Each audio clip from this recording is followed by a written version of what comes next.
Welcome back to not just the 10th anniversary of Why Blank Lost, but the actual 10th anniversary podcast. I'm David Bloomberg, and I'm sorry to say that the sun won't come out tomorrow for Annie on Survivor 49. Oh, That's life for her. But just thinking about the two people here with me today means we won't have a day that's gray and lonely. It's my co-host, Jessica Lewis, and the man who literally made this all possible and the original host of this podcast with me, Rob Cesternino. yay, Thank you for Rob. having me back. It's very exciting. Are you going to break into song now, Rob? It seems a little inspiring. Yes, I'm working on an original track with my band, Trashy Robbie, and we will be releasing that later on. Stay tuned. Love this very much. So, Good Rob, I have to say the fact that you're joining us is fire. Your vibes are immaculate, and I think this Yes. episode is going to be cinema. That I hope so. And just isn't David's aura just incredible? It is. It is very incredible. That's usually I've read the comments on the podcast, and that's all typically about the his number aura. one. Like David's aura is incredible. That's exactly what they say. Yes, Oh my goodness. I could yes, go the have my vibes. aura portrait done by Yes. Ava from Big Brother. Maybe we Yeah. can do some deep breathing as we Yes. get through the podcast. Yes, There's and so many things. bless the life of the creature we're about to eat as it goes on its final journey to our stomachs. I didn't bless anything before I ate it while I was out on the island. Did you bless anything, Rob, or did you just eat it? No, I don't remember if we thanked anything for giving its life to us on Survivor, but yeah, I think we would have just been so happy to have found anything. I think we would have thank God for we found this thing, but not for the thing that gave its life. Yes, I think that's probably the more appropriate sentiment. Mhm. Yes. Amazing. All right, for listeners and viewers, if you didn't see our 10th anniversary special a couple weeks ago, I encourage you to go back and listen. We talked about the origin of the podcast and how things have changed and had some fun behind the scenes The stories. lore. Yes. But today we get to clear away the cobwebs and the sorrow by discussing Annie. Rob, we made sure to have you on here for the most strategically intense deep dive ever. Mhm. So, yes, I know some listeners may be thinking, why do we need a podcast on this? Isn't it obvious? You know, it's similar to the question that may have been asked last week, but we discovered last week that there was actually a deeper situation going on than we realized. And some of that applies again this week. Plus, we'll discuss Alex's decision and some other things that happened in this episode. For anyone who may be new to this podcast, welcome. Each week, we look at how the person who was voted out played the game compared to a set of guiding rules I originally wrote way back after season 1 and have been updating ever since. As a matter of fact, speaking of season 1, let's see if we can see it here. I am wearing my original Reality News Online t-shirt. That thing's, I think, older than at least one of my kids. So Probably older than Rizgod. yes. We didn't see much of Rizgod this episode. No. He was a little bit in the background. Yeah. He's waiting to give a dad hug to David Bloomberg one day. I'm sure he is. That's right. Maybe it'll happen. Who knows? So we use all the non-spoiler information available to us from what we saw on TV, interviews, social media, and secret scenes. The newest published version of the rules can be found at robhasawebsite.com/yxlostfeed, and you can click on the bubble for Survivor rules. Sorry, I'm just trying to imagine the eventual meeting of Rizzo and Bloomberg. And then you get distracted sometimes, Yeah. right? You're like, I have to listen to what David is saying. However, there are so many images going through my Yes. brain right now. Like, tell me the rules, Bloom God. Yeah. Ooh, there we go. Oh my, don't do that, Rob. Jess, you're you're gonna have gonna to give do with a whole new line of merch I for know. Bloom God. Gonna be, oh God, wow, yes, that's going to be Or would you be Rules God? Rules God. Probably Rules Rules God. God. I feel like Rules Yes. With a Z. That's gonna be a new soundbite. Rules God. New soundbite, Rules God. Mm-hmm. That Oh could my be it. goodness. There we go. All That's right. Let's get the merch people working on that. Yeah. You Oh. did 10 years with David. Are you ready for 10 years with Rules God? I'll do my best. I'll Yeah. try. I'll try to keep up. He's a little intimidating at times, but I'll try. Mhm. Boy, Rules God aura is really on another level now. Yes. The If we still vibes are did a little off now that since he's gone to Rules God. We still did hashtags at the end of podcasts, we'd have it right there. Rules Mhm. God. Oh. Rules God aura. All right. Well, before we actually address how Annie did in terms of the rules, we always have some other things to discuss. Maybe the most interesting part of the episode was the journey, and it's definitely not every day that I say that. Wow. But That's new. first of all, Jessica, I saw you comment on Blue Sky about the great new idea they had for the Oh my journey. gosh. What a twist! They What a weren't going twist. to take away their votes. It's amazing that suddenly this crazy twist has been introduced into Survivor where people get to keep their votes. Oh my gosh. What an amazing world we now live in. Yeah, but somebody could have still lost a vote. Yes, like that was- it wasn't Well, like yeah. that they like threw that idea out. They just like let somebody decide, do you want to take away the tribe's ability in the challenge or make somebody lose a vote? Yeah, it was a Well, and that is, momentary they didn't flash. completely, Yeah. they tried. They're like, we're going to dip our toe into this idea that we Mhm. aren't going to take people's votes. We're going to make it appear as if it's more of a choice thing, because that's what we've been hearing a lot of people complain about and say, perhaps it should be a choice as opposed to just an effect of going on a journey. So Mhm. they tried. They got a little bit closer to actually just allowing the players to just play the game. So I do appreciate the dipping of the toe. Yeah, and they weren't randomly assigned to go there, and they didn't have to, roll dice to lose their vote or anything like that. Now, Rob, I know you discussed this on Know It Alls, but I agree with you that Juwan made the right decision by taking the tribe disadvantage. I think you said one vote will help. Will one vote help if you're on a tribe of 6? Okay, it's 5-2, like you said, Mm-hmm. and it would help more to avoid tribal council entirely. Yeah, I think that Juwan's in a position where I think he just needs to change the narrative about him, that he is just more of an individual player and is a little bit more interested in doing something for the team. So I felt like that this was a good opportunity for him to sort of maybe correct how people were thinking about him as far as him going out and looking for idols, that he was more of somebody who was a little bit more focused on the team. Yeah. And you Yeah. also avoid that whole weirdness when you come back from a journey where you have to try to explain what happened and then nobody believes what you say. So this way he could come back and be like, no, actually, this is what happened and here it is. And you get to see it. So it definitely will put him in a better mindset as far as the group he's with is concerned, but also he just brings back more of an ability to trust him because there isn't that questioning of whether or not what he's telling them is true with what happened on the journey. Yeah. Speaking to what you said, Rob, I guess the question we don't really know is if he understands his position on the tribe right now. I mean, we saw the 4 talking about him. Yeah. But so he's paranoid enough to be looking for an idol and looking very hard for an idol. We saw also that he was having some doubt in terms of like getting the fire started and feeling really down about that. So I think that Juwan recognizes that he's in a bad position, but maybe not necessarily in a dire position. He's also like vying to go on the journey. So I think he recognizes that he might be on the bottom. Yeah. My winner pick. He's got to pick it up.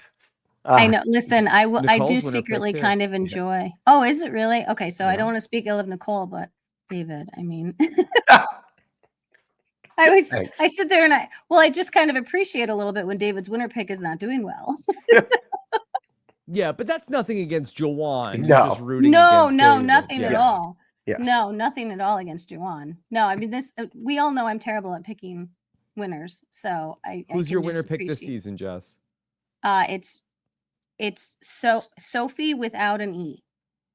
Okay, Blue Sophie. Yes, Blue Sophie. Oh, there Sophie you go, B. Blue Sophie. Yes. Yeah. Mhm. Yes, and she's currently doing much better, I would say, than my winner. She's doing great so far. Yeah. So far, so good. We'll see how it goes. Yeah. Now, speaking of the Blue Tribe, I thought Jawan was going to go ahead and pile on them, pick them when they're down. But I can see how that would come off mean. So I understand why he went after yellow. And in a way, it works to his advantage for the future because they can, he can say, oh, look, you won anyway. I knew you would. No harm, no foul. We're good, right? Mm-hmm. Yeah. Yeah. It's a nice little balance, I guess. You already know that Blue's not doing well. So Yeah. you spread the wealth and try to cause another tribe to not do well. Makes sense. Do any of the rules apply to Jawan's decision? Is there anything that he should have been looking to in terms of making that decision between the blue team and the yellow team?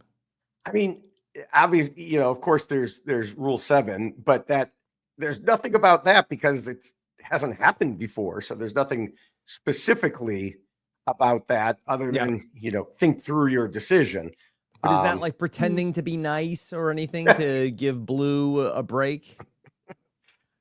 It's pretending to be nice to Blue, not so nice to yellow. Mm-hmm. So, but yeah, then the other item from a Rule 7 standpoint was Alex's beware advantage. And, from the pregame interviews that we're seeing, more and more players are finally seeming to understand that if they find something, they need to keep it a secret. But then Jeff and production come in and say, nope, we're going to make you drag around a literal ball and chain. Try keeping that secret. Yeah. Yeah. But then also tell everybody. Just because I do think it's fascinating that 2 of them were together when they found it. So you are in a situation where you really can't deny it at that point.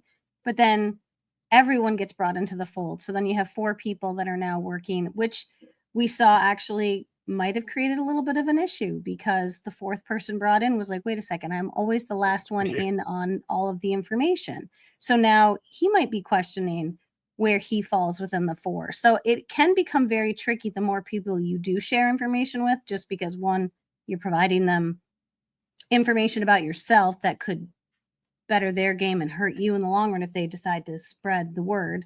But then also you can cause what exactly we saw happen where I think it was Jeremiah that was all of a sudden thinking, where do I land here? This is a little sus.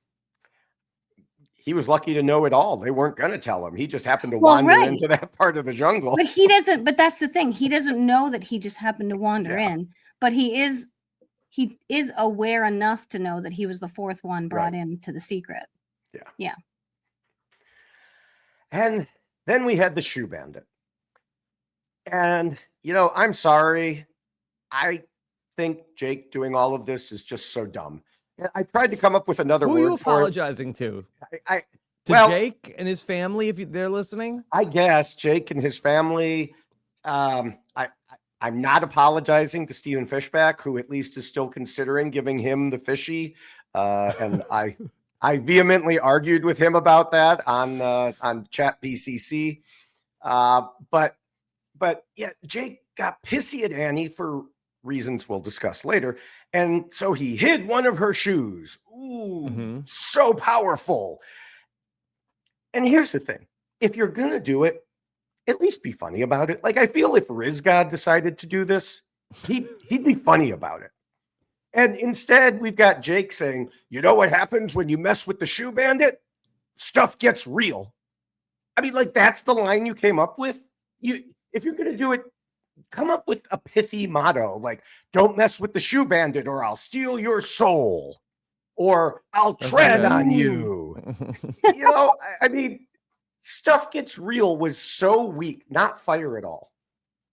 And not fire. And also, Why is it Annie thinks that it's not a person who's hiding the shoes, that there was some animal that's I think grabbing they all only the did. left shoe, by the way, just the Mhm. left shoe from all of the shoes that have been hidden? Because it sounds like it's happened more than just twice. We've seen it twice, but based upon her interviews, it sounds like this is like a regular occurring thing. Yeah, So she how do told we me that know? when she was sleeping, she felt like that there was something like rubbing against her foot, and I guess she thought it Yes. was like some kind of animal that was coming in, and the chupacabra was stealing the The cabra. chupacabra, yes. Yeah, was stealing all of the shoes. I guess that they didn't put it together that it was only the left ones.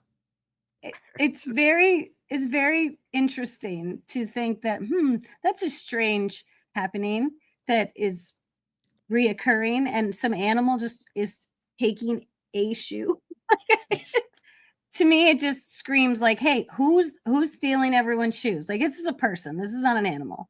But Yeah, Yeah. well, I guess maybe it just speaks to that not being the most amazing prank in the world of right. like the when your shoe goes missing and is put like 15 feet away from where you left it. Although this is something that really slows my kids down every single Oh, morning, that my yes. wife Oh, is yeah. screaming, "Put your shoes." I'm like, I can't find them. I only know where one is. I only have It's to the look. shoe bandit. Yeah. Yeah, maybe Jake is coming into my house and really messing with Nicole more than my kids. It doesn't Yeah. really affect them.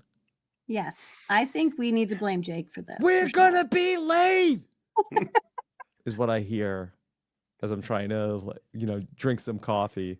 See, Well, now, if your now, children become aware of the shoe bandit, they yeah. are now going to use that as an excuse. Hmm. It was the Mhm. chupacabra.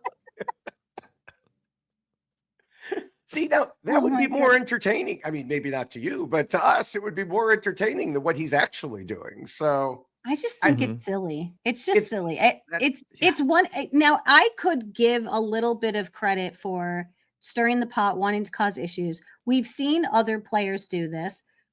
We've seen someone burn someone's hat, if we recollect. That was a big moment where Sandra did that to Russell. But so I do think that there is, if you decide that I would like to kind of create some issues and maybe make people be thrown off a bit, you can do something like that, but to have it be a repetitive thing doesn't help you, because once everyone finds out you're the shoe bandit, then they're just all going to be frustrated with you, as Yeah. opposed to these weird things are happening. Like, things are just going missing and we don't know what's going on.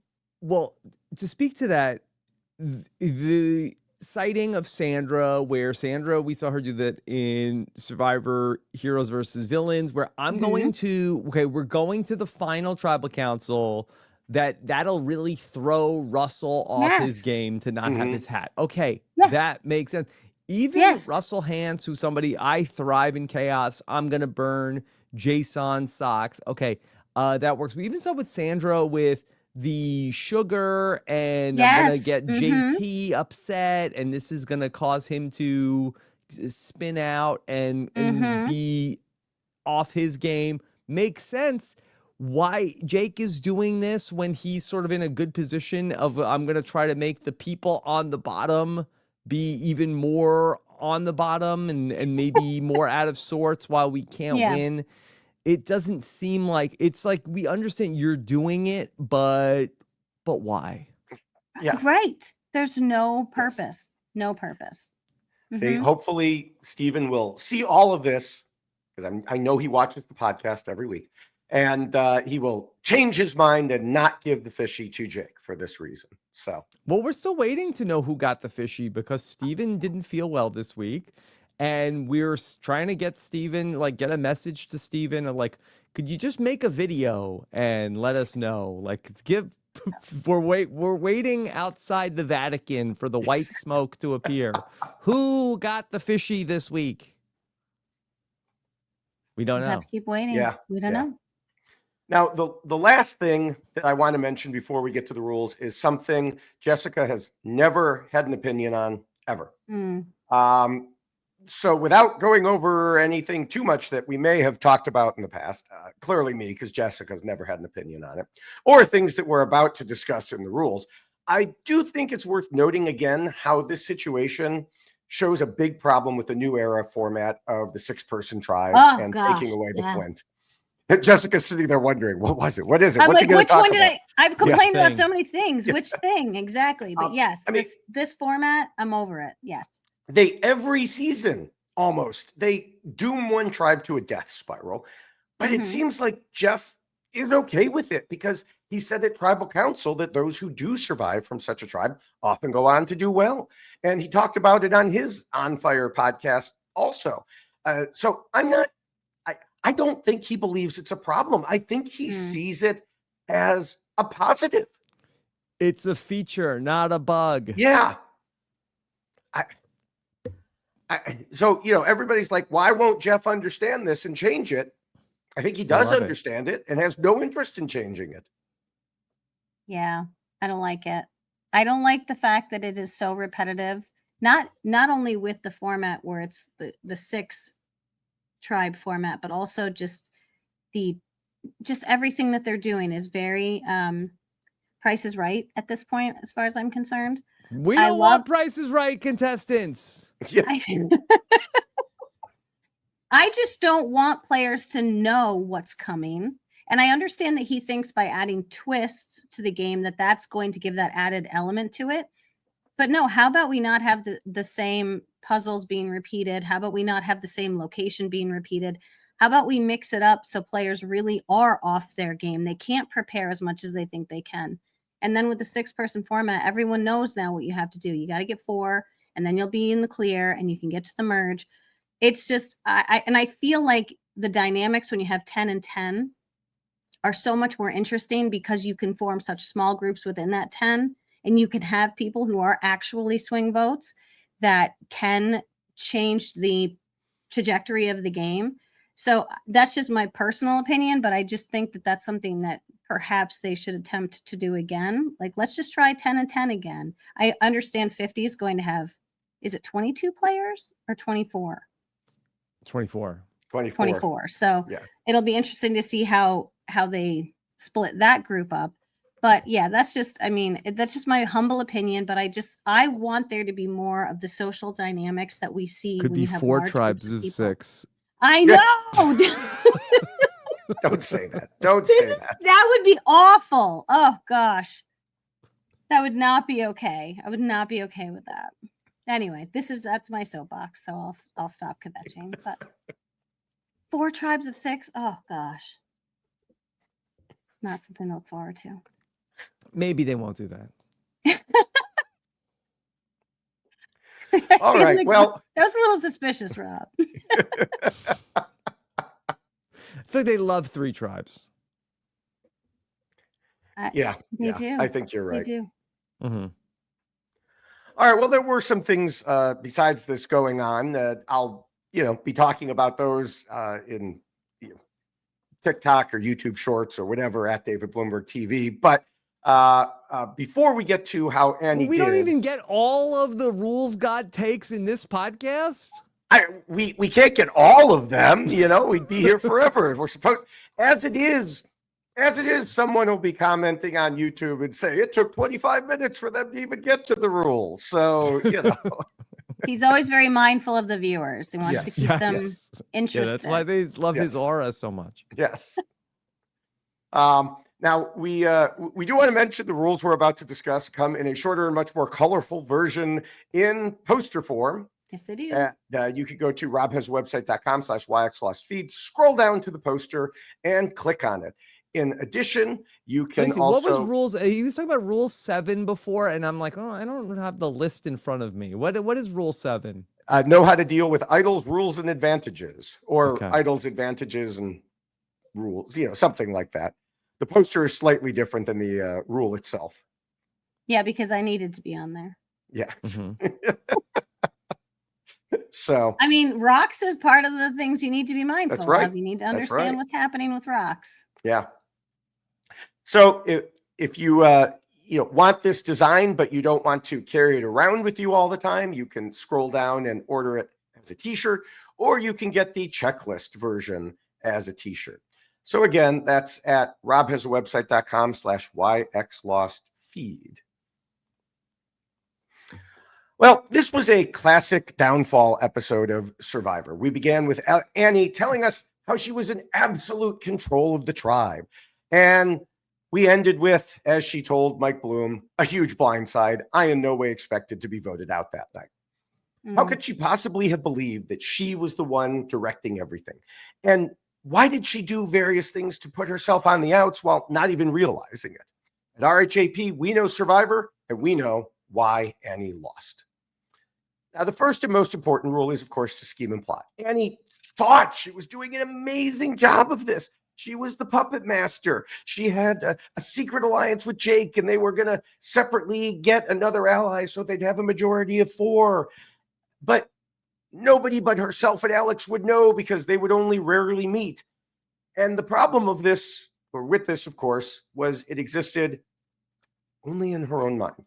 And she never realized that because she was so locked in with her own idea and because she didn't spend nearly enough time paying attention to the interactions among her tribe mates. As she said in both her pregame interview and again on the show itself, she's competed in a variety of races and competitions, but never one that involved a social component. She never even played team sports. And believe me, there are plenty of alliances, even in Little League Baseball, both among the kids and especially the parents. So it seemed to me that Annie thought she could just come in, tell Alex her plan for an alliance, and boom, it would happen, just like on TV. But of course, that's not the way it actually works. Yeah, she almost had like an epiphany at the very end when she was like realizing, wait, this is a social game. I never really focused so much on that. I thought it was more old school idea, providing for the tribe, making sure people are dry and shelter and have food. But then I do think it's interesting that we saw the spin and the put on it by the other tribe mates that she says, I'm bringing you all the food. They're like, she's eating all of it, and that she's making them do things that they didn't want to do. And so it was, I don't know if it was a perspective component or if they were just showing us both sides, but she clearly was missing that the social game that was necessary and the work that needs to be put into the social game. It's not something, as you indicated, David, is just going to happen because you say that's what you want to have happen. You have to work for it. And unfortunately, she was doing everything to work against creating those social bonds. And then it was being used against her. Rob, I didn't know if you had anything more to... Yeah, I think from Annie's perspective, and I'm sure that there's going to be more of this, it just seems like that she felt like that people were being straight up with her all throughout this experience. And it seems like that there might have been a lot of people just telling her what she wanted to hear. And I don't believe she second guessed that too much in terms of like, okay, well, they say that they're with me, so they're obviously working with me. And I wonder, as somebody who comes in and is the boss of a company, maybe you just expect a little bit more, that like when people tell you that they're on something, they're doing it, that you don't have to second guess that as much. I cannot tell a lie. There may have been times I did not tell my boss the truth, the whole truth, and nothing but the truth. I mean, and as a boss, you have to know that. I mean, I was also, a manager. And so I knew there were some people who did not always tell me the truth. So I mean, maybe because she, was literally the CEO and it's a smaller company, she expects that. I don't know. That's a tough one. I do want to just, I forgot to mention this. On a side note, she talked about having this 4 where she and Alex would go off and get their super secret extra alliances. I have no idea who Annie's extra ally was that was in this supposed foursome, because she talked about voting out both Jake and Sophie, and she didn't seem terribly close to Jeremiah. So I think we're out of people there. I don't know who her extra was. That's not 6, 5. Yeah, she also wasn't very close with Nicole also. Right. But getting to the alliances that actually did exist in the tribe, Annie said in her interviews that she didn't understand the depth of the relationship between Jake and Sophie. And she eventually realized it when she saw them whispering together in the middle of the night. but she said by then it was too late. What she didn't know was just how too late it was, because she told Mike Bloom, I still don't know, even watching the episode, whether Alex actually wanted to work with me from day one, like we had talked about, or whether Jake had gotten to him first. And he was truly in that alliance over him and me. We can answer that question. Alex and Jake were essentially in an alliance, along with Sophie and Jeremiah, from before day one. Mm-hmm. You know, I mean, this was something we discussed last week with Nicole. And then similarly, Rob, you asked Asia on Know-It-Alls if there was a way Annie could have gotten out of this. And the answer is unfortunately no, because Nicole and Annie were screwed from before they hit the beach because of the pregame. Jake wanted to work with Alex. Alex wanted to work with Jake. Sophie wanted to align with Jake as a meat shield. And Jeremiah thought Sophie was his ride or die. Mm-hmm. There's no room for Annie and Nicole in that group. Right. Mm-hmm. So, I mean, Alex did talk in the pregame about wanting to work with the older woman who, by the way, she's older, but still only a little more than half the age of his boss in Congress. It's funny, Rob, because you mentioned on Know-It-Alls, he's off work now. And no, communications directors, I'm sure they're still rolling during this, but he's almost off work because she's retiring. His boss is retiring at the end of this term. Yeah. David, do you know a lot about his boss? I know that is a fair amount. She's a congressperson from Illinois. Is that right? Yes. And the race to replace her has gotten a lot of media attention because Kat Abu which is not her full name, I just can't pronounce it, and she goes by that, is running to replace her. And she is also dating the owner of the Onion newspaper. Oh, okay. And Wow. And so That's and quite she the crossover. Yes, and she moved to that area to, some people thought she was carpetbagging because she moved to that area. She's well known from doing podcasts and other things from, political. So there's this whole big thing. Can this new young person come in there and grab this seat, or are some of the people who have been there for a while? And it's not my district. I take no position on it. But yes, it's gotten a lot of media attention for that particular district. Mm. So yeah. Fascinating. Yeah. But getting back to this, yes, Alex was interested in working with her, but he was a lot more interested in Jake. And as for Annie, she came into the game already worrying about Jake, saying he seemed nice, but, quote, he also strikes me as somebody you can't trust as far as you can throw, and nobody's going to throw that guy anywhere. Well, and Jake is also in probably one of the best positions as far as everybody kind of vying for him in a way. So I can't imagine that Jake is going to want to rock the boat. And then if you look at Alex has got options that Jake doesn't even necessarily have the options. Jake is the option, right? Yes. For so many people. So they're certainly not going to be looking at him as someone that they want to get rid of. I think if anyone, Sophie is the one that is finding herself in that difficult spot, because who is Jake ultimately going to be the choice for? Mm-hmm. And Alex is in a better position, which it appears as if he is. Then perhaps Alex and Jake will be that final twosome if that's what it comes down to.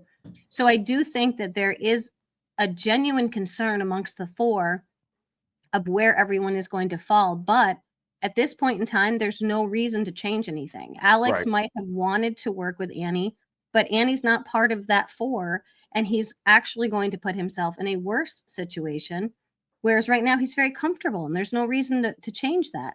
And so it makes perfect sense that Alex was like, yep, I'm going to placate her so she feels like she's safe, so she doesn't do anything outlandish, and that she doesn't play a shot in the dark, and we're able to kind of maintain her reaction to what's happening for this vote. So Alex did an excellent job doing that, but it makes perfect sense how everyone stayed the course and voted her out, because they were all being very strategic in how they handled her. But I do think that, Rob, I think you were absolutely correct that Annie truly believed it, because she had no reason to feel otherwise, because she wasn't that ingrained in what was going on because she was kind of surface level. Like, oh, okay, we're good. Great. I'm going to move on to the next thing. And I don't need to really like question what's happening because I've been told that's what's happening and we're good. I'm all I set. thought you were going to say something there, Yeah, Rob. well, no, I didn't want to step on you, David. No, you're fine. Yeah. Yeah, she really just seemed like that she had like her plans that she felt very confident in, and that didn't matter necessarily what else was going on around her. She was like very willing to like, okay, this is what we're doing, and she was pretty locked in. Yeah. I mean, I think Jessica, you mentioned it earlier. Her strategy seemed to be straight out of the first few seasons of Survivor. She thought she'd prove her worth by working around camp and build the shelter. And she said in some interviews that she's seen so many seasons of Survivor where tribes have terrible shelters and they don't sleep and all of that. But now she comes to realize she was isolating herself by doing that. She needed to realize it at the time. And that, I think, is part of the surface level that you just mentioned, because I mean, she just convinced herself so much to say all those things. I mean, that's another thing. Never say all those things to the camera, because it's going to be used against you at some point. Which things? Did she wanted to go to tribal council? I mean, yeah, I don't care if we go to tribal council. Let's ship another person home. I'm kind of controlling the band. Everybody's got to follow me. I'm the puppet master. Nobody sees the puppet master. They don't know what they're doing up there. They just see the puppets moving around. And then Alex and I can come together and decide what really needs to happen and move the chess pieces around. And by the way, aside from how bad those were to say when you're not in control of the tribe, what a bunch of mixed metaphors. Was she moving puppets or chess pieces or members of the band? I don't know. It's all very confusing. And maybe that's part of the problem there. He does own like 5 businesses or something. So maybe that's true. part of the issue. That's true. I mean, but yeah, it was all based on her complete misreads of other players, like telling Alex that Sophie wanted to take out Jake. And then when he expressed some skepticism, I mean, it's one thing to have a surface read, but then to argue with him and say, you got to trust on this one. It really felt, and one of you on this will get this, it felt like Keanu levels of bad game reads and delusions. If listeners and Jessica doesn't know what I'm talking about because you didn't watch Big Brother, let's just say really, really bad. How dare you? That's America's favorite player that you're talking about, David. America's favorite delusional player. Yes, absolutely. Who was also my pregame winner pick there. So at least Bloomberg doesn't hold back. Yeah. Well, anyone who saw the Big Brother podcasts already knows that one when it comes to Keanu. But yeah, Annie did bond with Alex, but so did Nicole. And I know Annie and Alex had that unbreakable pinky promise, but it just seemed like a bit of a rerun of episode 1. And it feels like the others saw what a good job Alex did of convincing Nicole she was safe. So they agreed, just do it again with Annie. Let's run this back. And, okay, she'd feel comfortable, not play her shot in the dark. And like last week, the others just out-schemed her. Though, as much as we talked about how Nicole had at least a few suspicions before talking herself out of playing shot in the dark, it seemed like Annie had 0 and thought she was in charge. I agree. So, all right, we can move on to the second rule here, which says not to scheme and plot too much and to keep your scheming secret. I've seen some people online say this is why she lost. She did too much too soon. Sorry, no. Jake also seemed to think Annie violated this rule by spilling all her thoughts to Sophie about wanting to get Jake out, which means, Sophie, of course, passed it along to Jake and he got upset, saying Annie was playing the game too hard. Was she really? I have to say no. Just because she's going for you, Jake, doesn't mean she's going too hard. She needs to say she's targeting someone. And Jake even said, once you screw me, it's game over, baby. And then I steal your left shoe. Yeah, right. But what if she hadn't? Was he going to suddenly drop his 4-person alliance and jump over to her? Mm. So the outcome was going to be the same no matter what. He took it all so personally. And it just seems so silly to me. Yeah, well, I do think, though, there is something to be said about her being very just kind of open. There was no discussion when it came to Annie when she was talking to someone else about a particular idea that she had. It was very much like, well, then we're just going to vote Jake out, or now we're going to vote out Sophie. And it seemed very like matter of fact. And perhaps that's just what she's accustomed to because of the work that she does, which she does incredible work. I'm certainly not trying to minimize that, but that can certainly affect how you present yourself to others. And sometimes in a situation such as Survivor, you have to kind of play things out a little bit, and you have to try to like plant the seeds and figure out what other people are doing without being so blunt and saying, well, this is what we have to do and this is why, because that can rub people the wrong way and they can think you're playing too hard because you aren't understanding the nuance that comes with that strategy that is involved with getting other people to want to work with you because they all feel like it's groupthink as opposed to I'm being told what to do because Annie is telling me what to do. And that can definitely rub people the wrong way.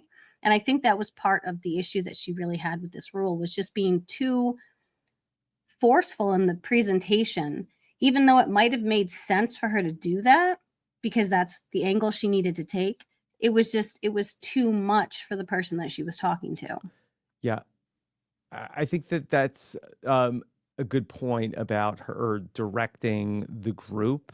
I also feel like that something that was also a red flag for Annie that I feel like she missed was she changed who the target was a couple of times. And there did not seem to be a lot of pushback on that. And I think that is something that a Survivor player can use in terms of if you want to know if people are just yes-anding you or just Annieing you, or if they actually are very much like working with you to figure this out.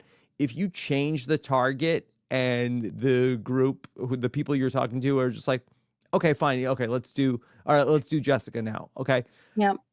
If they're just going along with what you're saying and there's not like, whoa, hold on, slow. Wait, why are we changing it? Right. Then it probably means that they're not really going to do the thing that you're suggesting.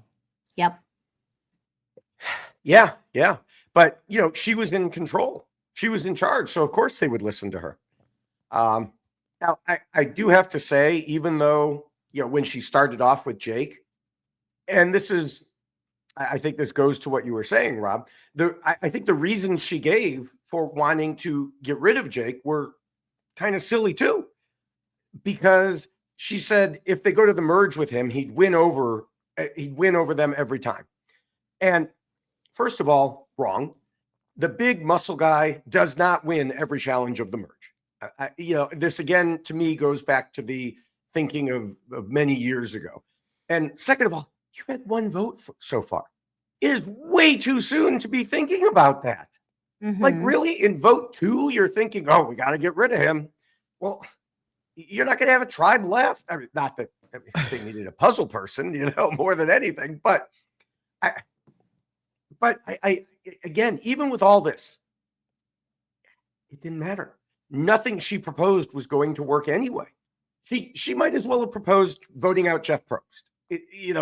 Nothing was going to work. And like you said, Rob, everyone was going to say yes. So we could go to the third rule, which tells players to be flexible. And in her pregame interviews, she said, this cast, there's a lot of millennials and young people. I don't even know what they're saying half the time. I'm old. I'm 49. So there's just a lot of things I have to adapt to and learn and pivot to fit into a group like this. Now, first, 49 is not old. Second, Rob, how do you think she did in terms of following her own advice to adapt to the young people? Well, that was not her story on the show. So I don't really get the sense that we had this tribe where this wasn't like the Red Tribe where they are all doing, Gen Z speak. We didn't see Annie feeling like, I don't even know what these people are talking about. So it didn't seem like that it was necessarily like a language gap, but in terms of a sensibility. It seemed like that she didn't adapt to being on the same level as them, not necessarily Mm. that she was somebody who could not follow the conversation, because we had that with John Lovett a couple seasons ago, and Nate certainly this season, talking about feeling out of place with the younger people. We didn't get that from Annie in terms of like the age, but in terms of like the where she her position was, that seemed like that she did not fit in there. Mm-hmm. Yeah, that makes sense. Yeah. Because I think Yeah. that she's a younger spirit, Annie. You know, she's the rock and roller, hanging out at all of these clubs. I think that she is feels younger in her personality. It just seemed like that from a station in life that she wasn't fitting in. Yeah. Yeah. Yeah. I agree, Rob. The problem is we didn't really see her socializing, so we don't know if she adapted in that way. Was she getting the hang of the language? Did she already know?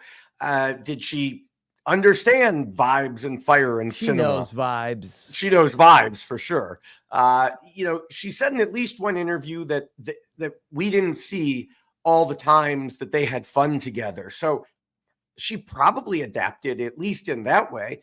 But I think that Annie believed she was being strategically flexible through her 4-person alliance with Alex.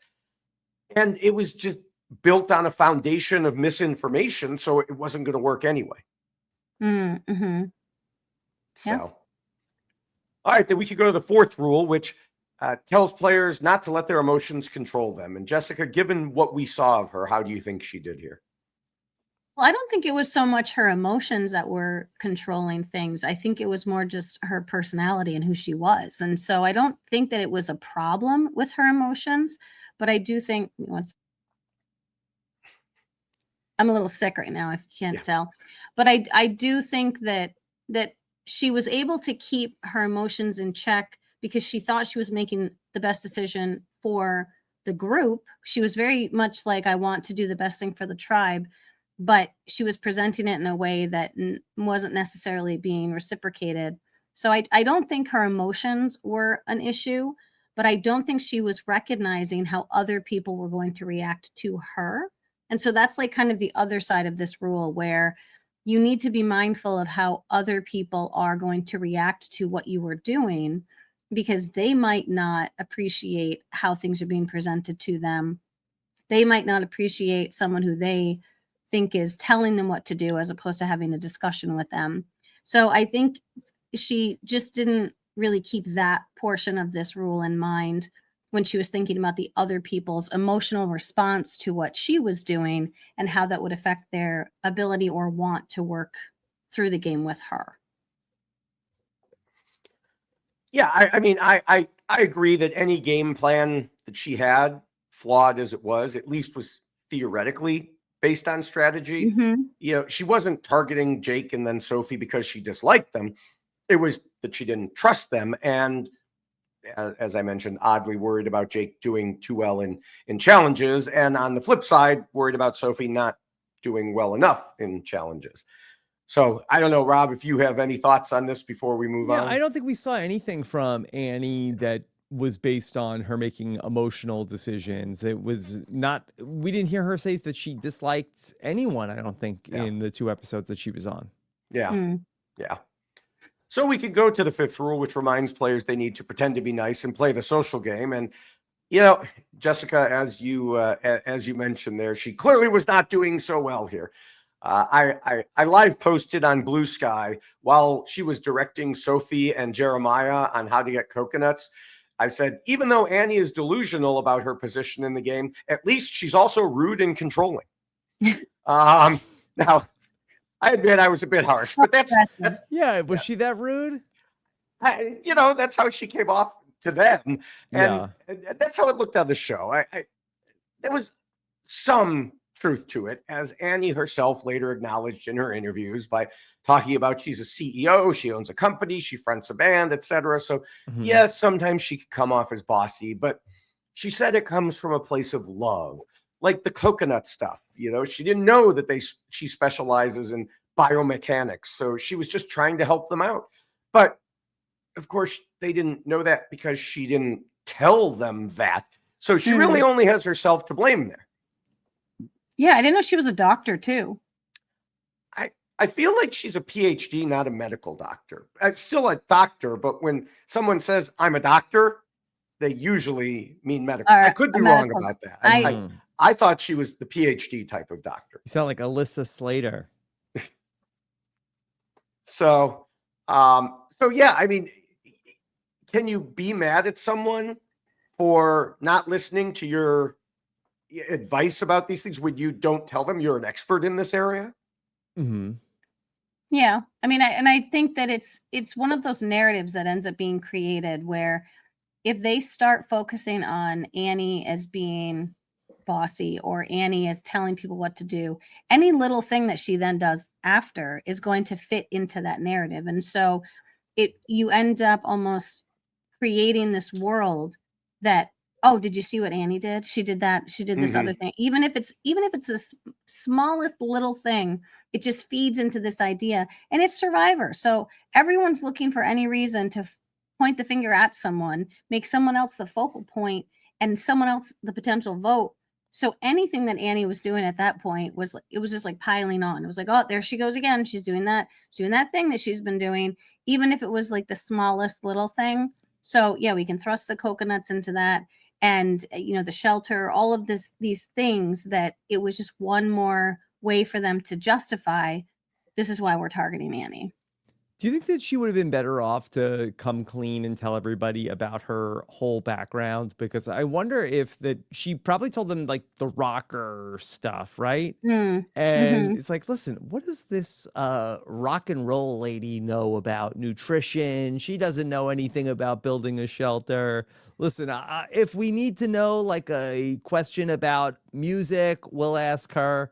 But if she came out and said what she actually did, I don't know, maybe people would have given her like, okay, well, hold on, maybe she has a little bit more weight. Yeah, that's a very fair point. It certainly couldn't have ended up worse in hindsight. Right. I mean, maybe hindsight's 2020. Yeah. I mean, maybe they say you're the PhD, you go on the puzzle, and then she blows the puzzle like they did. I don't know.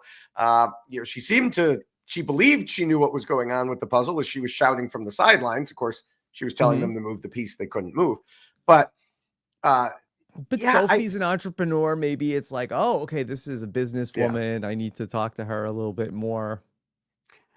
Yeah, it's possible. I do think a lot of it does go back to Jessica, what you were saying. I think I've told this story on the podcast before many years ago that I used to have a coworker who he got a reputation for not being the hardest worker necessarily.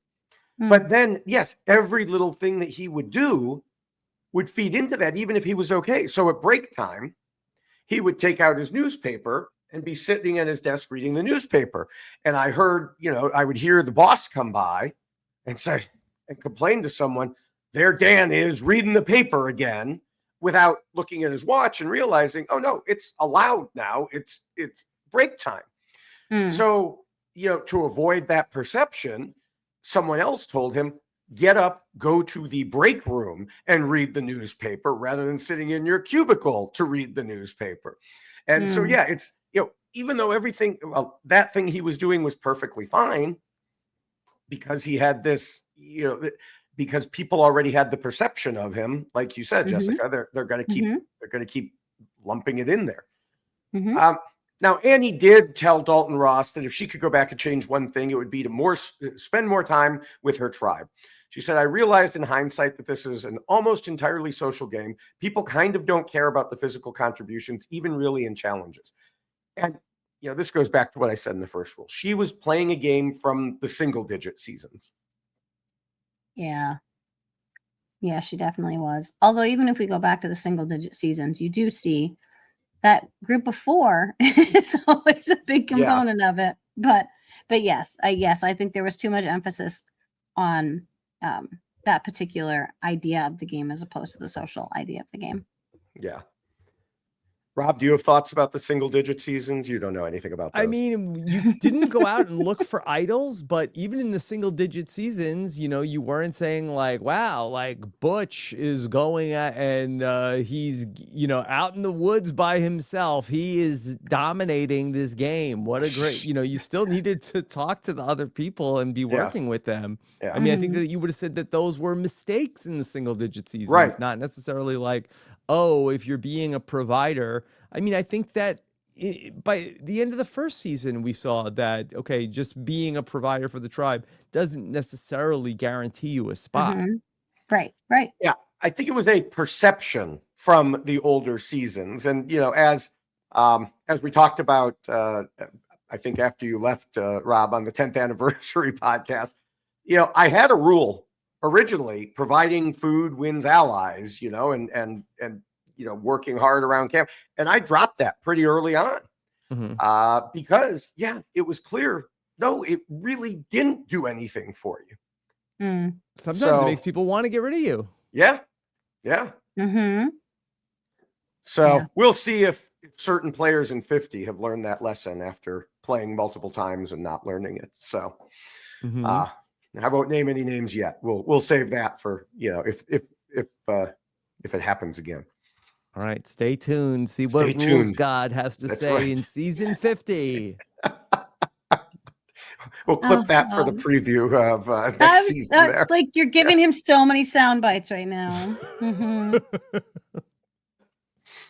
So the sixth rule warns against being too much of a threat. For this one, Annie seems to have been in a very similar spot to Nicole. The only type of threat she posed was, in theory, making them lose more challenges. Though I have full confidence that this tribe can continue to lose challenges even without her. Especially I'll push back on that, because I feel like that this tribe is seemingly like they are a puzzle person short.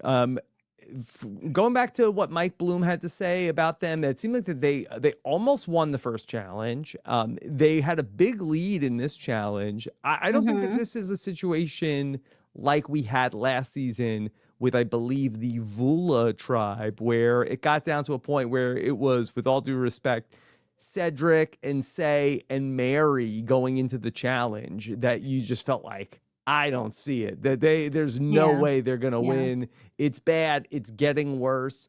They lost Nicole and Annie, so they kind of have been voting out the weak links challenge-wise, and I think they have a pretty strong 4 in terms of the physicality, as long as it doesn't end on a puzzle. And not all these immunity challenges end on a puzzle. A lot of times it's like, all right, then land a sandbag at the end of the challenge or do a slingshot.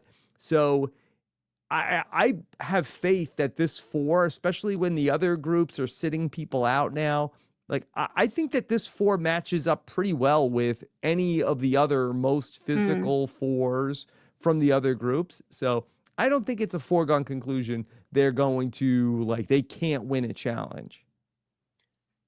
I think it does come down to the puzzle aspect of things. I mean, I don't know. I have confidence in them to be able to mess it up in other ways too, but they couldn't even string sentences together in tribal council. I'm not. It's not necessarily a knock against them under normal circumstances, but they're not eating.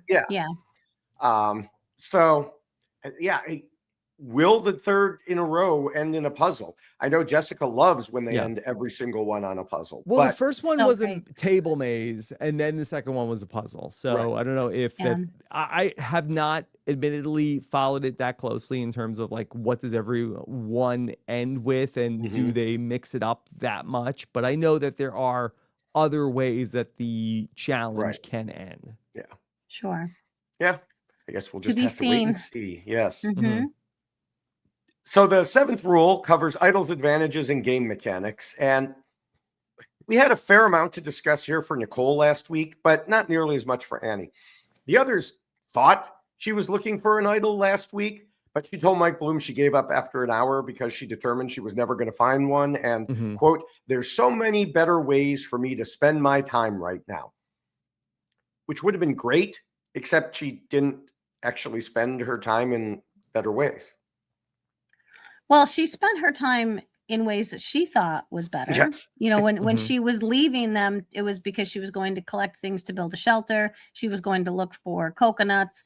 So in her mind, she thought that all of that time away made sense, but she also tried to legitimize her time away as part of the ruse, right? That we want Nicole to think that I'm the backup plan, and so I'm going to separate myself from everyone and feel like I'm on the outs. And as far as the second vote, she was thinking, I don't know if she thought that there was some world she was the backup again, but she kind of added that into her existence as I'm the backup and I'm the ruse. And so therefore I'm separating myself to support that belief and make Nicole feel comfortable, which ended up backfiring and not working to her advantage. And I'm curious if that was actually a discussion that was had with her, or if she just said, oh, that's what I'll do.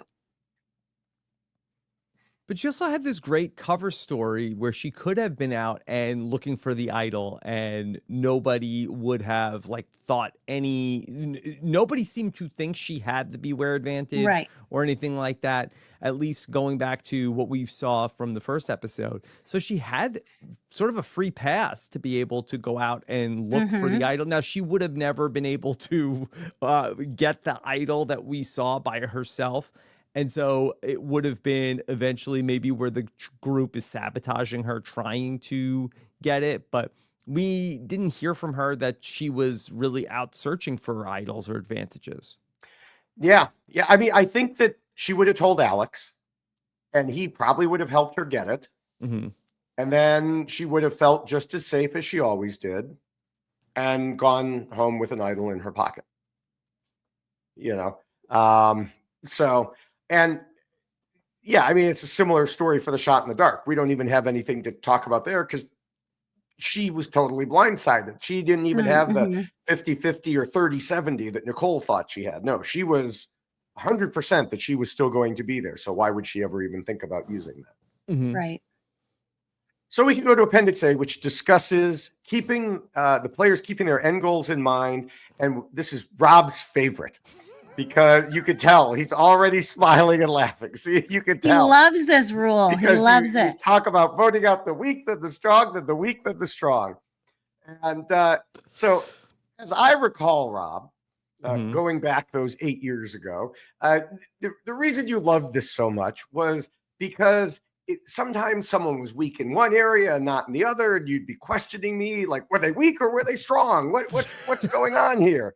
And so, you know, for someone who is weak in the alliance but strong in the challenge, or vice versa, yeah, there's somewhat of a debate. But in this case, it's really not that complicated. We again have a situation similar to last episode where Annie was completely outside the main alliance and weaker in challenges. I mean, again, as I mentioned, even in the puzzle that Alex and Sophie were completely blowing, Annie was distracting them, standing out there yelling off to the side about them, about moving a piece that they couldn't even move. Yeah. So I don't think there's much here to talk about with Annie. I guess my going back to my issue with the rule is I think in the pre-merge, I think that, look, vote out the weak and then the strong. My issue is then when we get back to then in the after the merge, then we're talking about and then go back to voting out the weak and then vote out the strong. I don't think that that's really happening anymore. I don't know that that's like a rule that, like, if you're telling Survivor players advice, like, hey, one thing, remember when you go there, vote out the weak, then vote out the strong, then go back to voting out the weak, and then vote back out the strong. I don't know if that second weak strong needs to be there, with all due respect to the rules god. Do not question the rules god. Like I mean, we're seeing it more at the merge. They're not voting out the strongest competitors right away necessarily anymore. They are voting out the out winning formula, though. Well, for somebody it is. But yeah, it's. I gotta say, Rob, you know, this in particular was even quoted in Australian Survivor pregame by Eden. he came out after he was voted out a couple seasons ago. And he won. Well, no, but Oh. no, I would say if I was going to like put a finer point on it, yes, I feel like it's like the vote out the weak and then the strong, and then it should be instead of like it's weak in a different way. I feel like it's yes, the ally poor, the people that are sort of like the Ally unpopular. poor. I love that. Yep. Like it's like the weak and then the strong, and then the unpopular, and then the popular. Like you can't hit these targets that are these popular people at the merge. So they're weak in terms of their standing in the game, but they may not necessarily be like physically weak. They are people who are just without a lot of allies. yes. And that is what the extended long version talks about. You know, as a matter of fact, the weak in allies is always the overarching principle here, because I mean, so far this season we haven't had a chance to talk about that because they've been weak in both. But yes, someone who is weak in challenges but has a strong alliance, they're going to, especially in the new era, we have seen those people being kept around, and so the alliance portion of it is always overarching. And so even here, she told Dalton Ross, look at what happened at the one where I got voted out. I was not in any stretch the weak link in that challenge. And Sophie and Alex's name didn't even come up. So people don't care as much anymore about the physical side. Yeah, because they are in a strong alliance. And she was not in any sense of the way, except again, in her own head. And so, but she was thinking back to the early days of Survivor, where being strong at a challenge would automatically keep you around. And it just doesn't anymore. So yeah, and it was also funny to me that while she didn't really understand it, she was using some of this reasoning in her own decision making, because she thought they could vote out Sophie because she was so bad at the puzzle, but she didn't want to vote out Alex, who was also bad at the puzzle, because he was her supposed ally. So again, even in her own mind, in her own imaginary alliance, she wanted to keep one of the bad puzzle people, but get rid of the other bad puzzle person. So, all right. Well, with that, it is about time to wrap things up. Rob, what are your final thoughts, at least in this podcast, on Annie? I really think Annie got a unlucky hand in terms of the group that she was with, that maybe there was a different configuration of players in Survivor 49 that she would have fit in better with. But this group in particular, she seemed to have a bond with Alex, but that really was about it. You had mentioned that she also was unlucky in terms of that the other people also gelled so well, that there were so many instant connections. She was just on the outside looking in, and I just don't believe that she was as experienced of a Survivor player in terms of like her knowledge of the game to be able to overcome or figure out a way to untangle all of that. So that's my thoughts on why Annie has lost this game. I tend to agree that she really did find herself in a group of people that just didn't work well for the type of game that she hoped to play. Annie came in to this game having a very strong sense of herself. She recognized certain things in herself, and she even admitted to wanting to be vulnerable. But because she's vulnerable, she says things that she's feeling on the inside. And sometimes you can't always do that on Survivor because it doesn't necessarily land well. And I think Annie really wanted to play this game the same way she has taken on life, which is in every way, shape, or form, like she's leading the charge. She's made it very clear that she's a CEO. She fronts a band. She's started businesses. She's got her PhD. She's done a lot of incredible work. And while that can really make you excel in the real world, sometimes when you want to put yourself front and center and take over in Survivor, it doesn't always work out that well if you don't have that social component that you really need. You need to have buy-in if you want to start telling people what to do. And if you don't have that initial buy-in, they're not going to listen. So I do think it was unfortunate that Annie found herself with this group where you had 4 people right off the rip, just really connecting and wanting to play together, put her on the immediate outs. And then she just piled on by being the way that she truly is in her real life, but it's not reflective of how you have to play the game of Survivor. Yeah. In Annie's pregame interview, she said something very similar to what she'd later say in this tribal council about Survivor being a game of deceit, not trust. But she also said she trusts too easily. I noted in our preseason podcast that this was something she'd have to overcome. Clearly, she didn't. She trusted Alex and managed to convince herself that the two of them were running the game, but those were definitely not the dynamics in play. And she also trusted, as we discussed, when anyone would say, yes, I'm with you, oh, that means you're with me. I suspect one major reason Annie didn't see the overall dynamics was because of the way she was so focused on building the shelter and working around camp. As we discussed, she realizes now just how much of a social element there is in Survivor. I just don't really understand how she watched since the beginning, even sporadically, and didn't realize that was happening before going out there. Like I said, it really seemed like she was playing Survivor with incorrect perceptions from a long bygone time. But the sad fact is that none of it really mattered. Yes, she would have had a much different TV edit if she'd seen what was going on. She could have even made some different, better pitches to try to flip people over to her side. I simply don't think any of it would have worked. As we discussed last week, as both of you mentioned, the foursome of Jake, Alex, Sophie, and Jeremiah essentially formed in the pregame. Annie was never a part of it. Can I say for absolute certain that there was no way she could have found or created a crack if she had focused more on the actual game?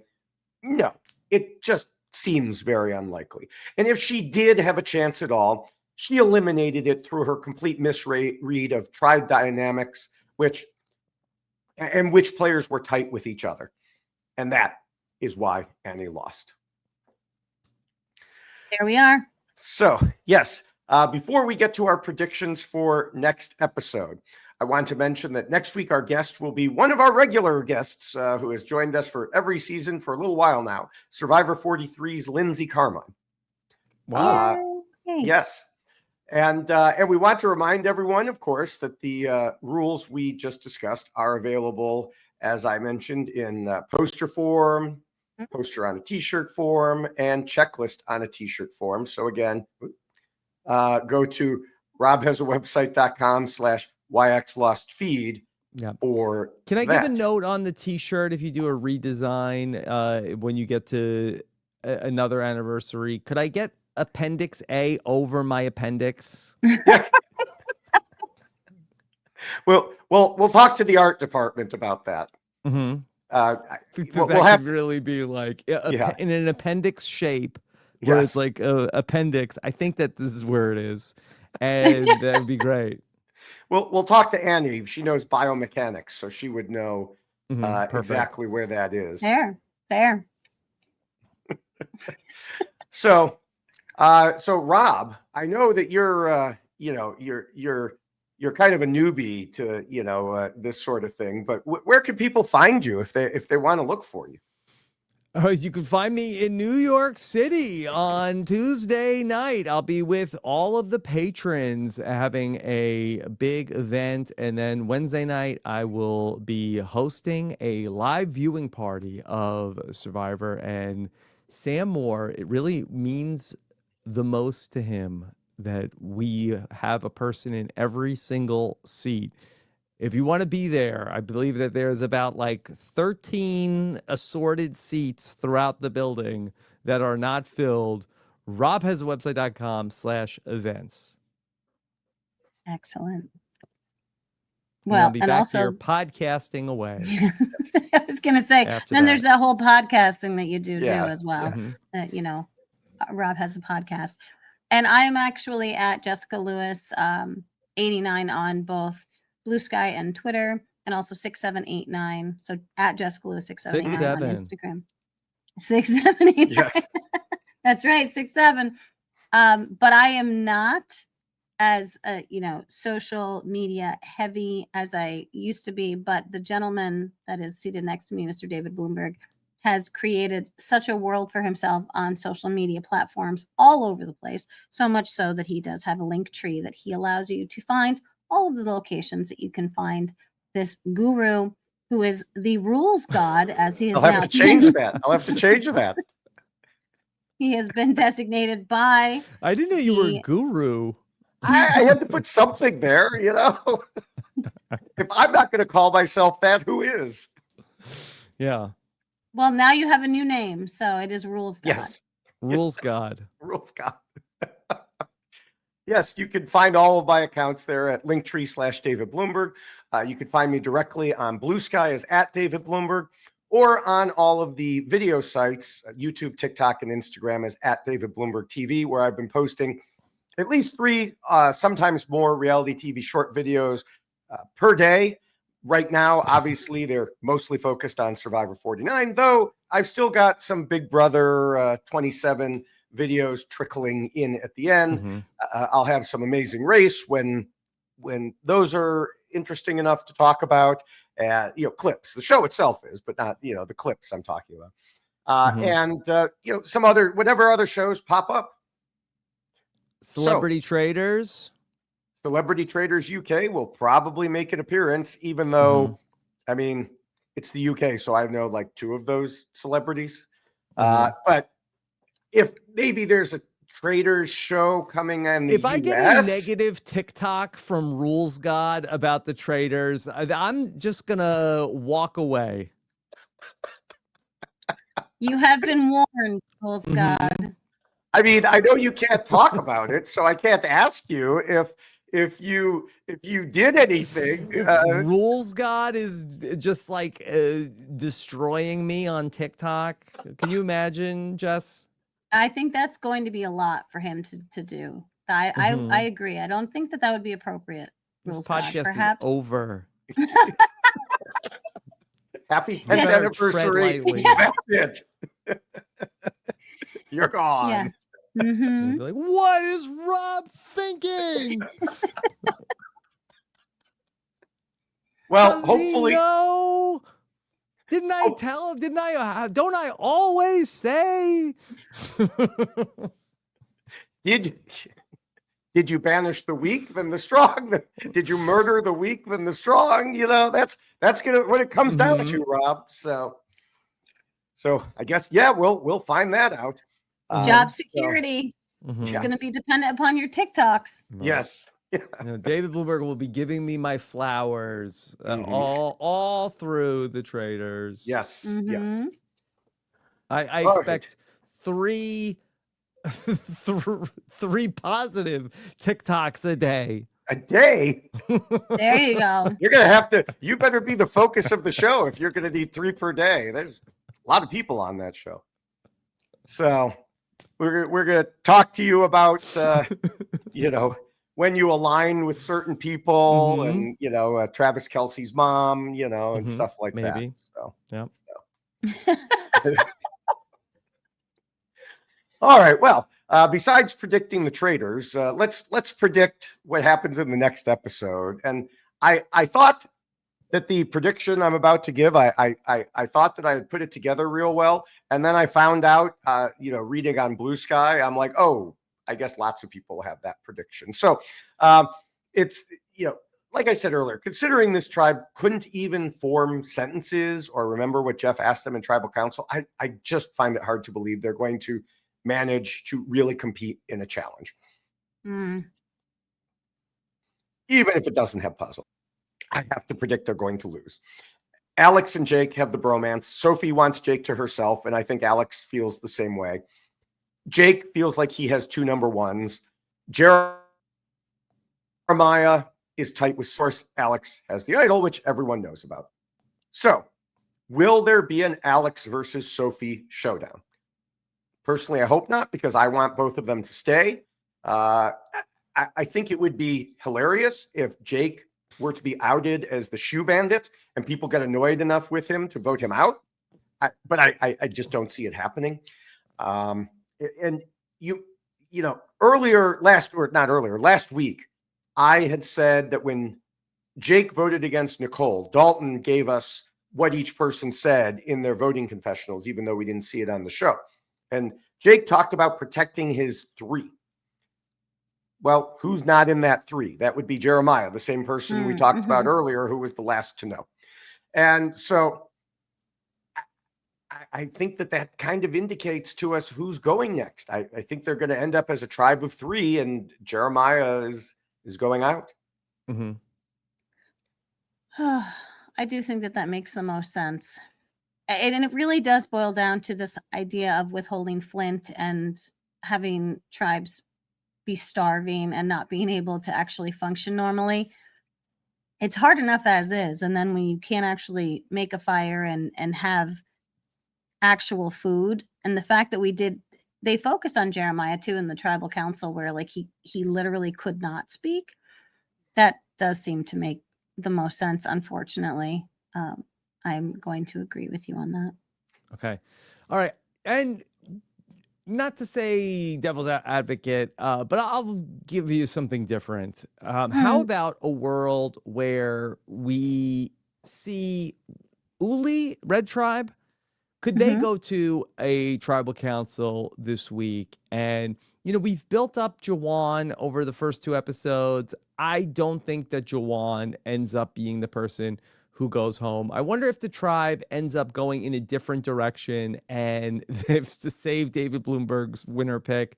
And Sage is somebody who we've just seen in sort of like that all of her confessionals and story have been around just like, bodily fluids, comic relief. I just feel like maybe are we just like highlighting her to highlight her, and then if the tribe ends up going with her instead of Jawan. So I'll say maybe Sage next week. Okay. That makes All sense. right. I do think Sage is funny, so I would hope she wouldn't go, but I hope even more that Jawan wouldn't. So when you gotta go, you gotta go. Nobody knows better than Sage. Exactly. Yeah. And she wants you to tell her all about it. Yes. Yeah. Yes. All right. Well, as we wrap up, I want to encourage people to check out the RHAP patron program at robhasawebsite.com/patron. You get access to all of the special podcasts put out just for the patrons, now including Club Condo. We're not talking about the Cubs, David. No. Go. I was going to say that to the end, but go Cubs. Sorry they knocked your Mets out of contention. Club Condo. Yeah, we're not talking about that. Club Condo, and also we're going to do a special bonus slop. How about that? All right. Good, because I haven't been able to keep up with everything that's been going on. Too much. There's a lot going on there with our post Big Brother content. And then, of course, patrons also get the Facebook groups and Discords and early access to tickets for like the New York live show that Rob mentioned and the upcoming San Francisco one. So support shows on the network by becoming a patron at robhasawebsite.com/patron. Also, make sure you're subscribed to all of the RHAP Survivor podcasts by going, as it says on the screen, to weknowsurvivor.com. And then you'll get all of the Survivor podcasts there, from the stuff that Rob does to this podcast to the B&B, Survivor Global, and whatever else comes out on that feed. And normally when I get to do thank yous, I thank Scott and Jess with RHAP with all of the editing that they do. But today I actually get to thank Rob directly for all of the work that he puts into Rob Has a Podcast, everything you've created for all of the listeners and for individuals such as ourselves and the content that you allow us to create. So thank you so much, not only for doing that, but for being here with us today. This has been absolutely lovely having you join us. And it's a little, starstruck, just a smidge, just will admit that as well. So so it's so lovely having you here. David is always appreciative of that, Jess. Well. The rules god is gonna get even bigger head if you are just awestruck by him. No, I'm awestruck by you. No, I I hear you. You know, I appreciate that. And I really just appreciate your dedication to, you know, come in here and break down the rules week after week with all the different players. So thank you both so much for all that you do every week during the Survivor season. Yes, I want to add my thanks, of course, Rob, not just for joining us again for this 10th anniversary podcast, but for everything. You know, I know this was not exactly strategically the deepest Survivor episode to dive into, but we had fun, and that's all that matters. Yeah. And so, you know, thank you, of course, Jessica, for this episode and for 8 years. You know, I appreciate both of you. And, you know, so thanks again for that. Next week, as I mentioned, we will have Lindsay on. So we will see you then. Bye.